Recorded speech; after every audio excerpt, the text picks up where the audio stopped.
you only do with these four wings of who you are, or these four dimensions of who you are. So everything that you do to enhance the dimensions beyond the physical is referred to as yoga. So all these yogas became necessary because of this fundamental conflict, or a seeming conflict. I wouldn't really call it a conflict. It seems like a conflict between the instinct of self-preservation and the longing to become boundless. These two forces are not against each other, but when you look at it from a physical perspective, when your whole perception is limited to the physical, they seem to be in conflict, but they're not really in conflict. One belongs to the physical, another belongs to a dimension beyond the physical. If one has the necessary awareness to separate the two, then there is no conflict. But if one does not have this awareness, if he is identified with the physical, then there seems to be a conflict between these two fundamental forces which make a human being what he is right now.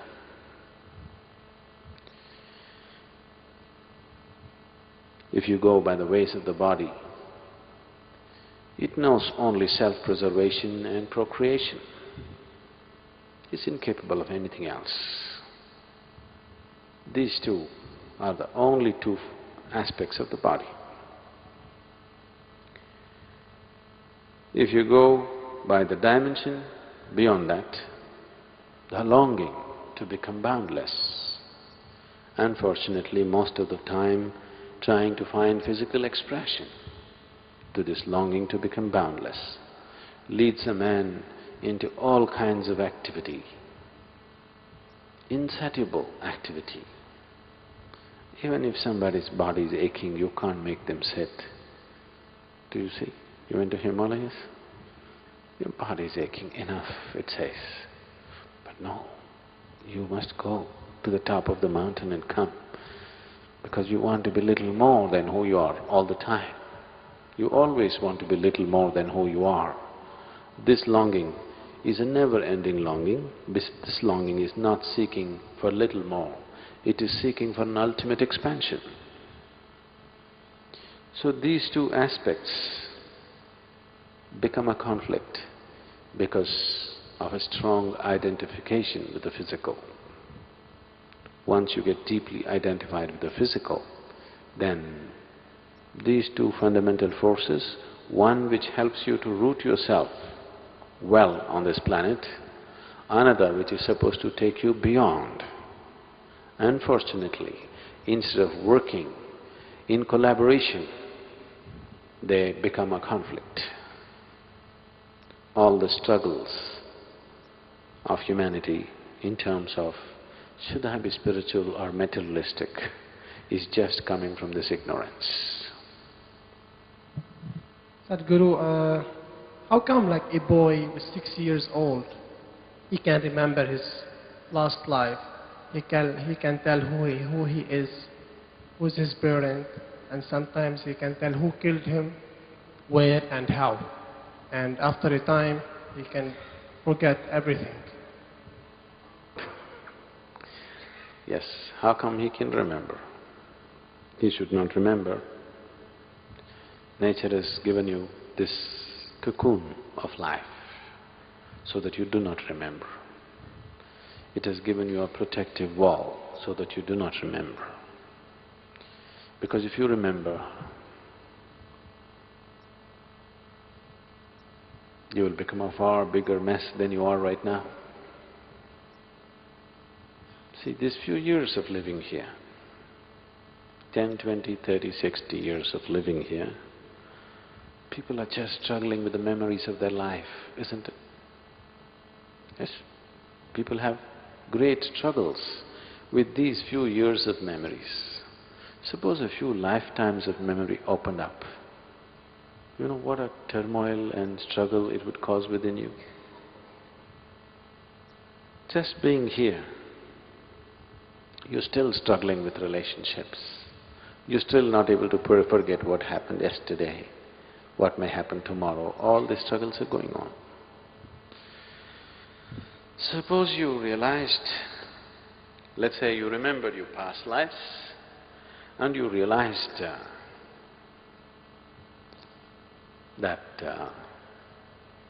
your dear son happens to be your neighbor's pet dog. Suppose, I'm just saying. That these days dogs are having a better life than us. Yes?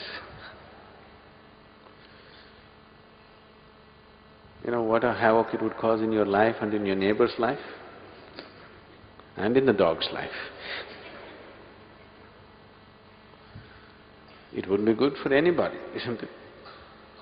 Unless you're in such a state of understanding and dispassion that even if you come to know this was your wife or your mother or your father or your dearest friend, you can still continue without even looking at them, then it's okay to know. But if you're somebody who has emotions for everything that you think that belongs to you, see, this is the problem. People's emotions are coming only towards those things which they call as theirs. Suppose, let's say, you have never met your father, or you have not seen your mother since you were born, or you had not seen your twin brother or a sister in your whole life. Today, I showed you, see, this is your mother. You have never seen her, you have nothing to do with her. But now, because somebody told you, this is your mother, the moment you say, oh, she's my mother, suddenly emotions burst out. From where? You have not built a relationship with this person, you have nothing to do with this person, just because somebody says, this is yours. When somebody says, this is your mother, somebody is saying, this person belongs to you, isn't it? So your emotions flare up only to those things which you consider as mine. So if you have this problem that everything has to be yours, only then it'll happen, then I would say, get little more greedy, make everything yours. Why be stingy on your greediness? Take it all the way. You, oh my children, I have tremendous feeling. Make everybody yours. What's the problem? Somebody there to stop you? Is somebody there to stop you?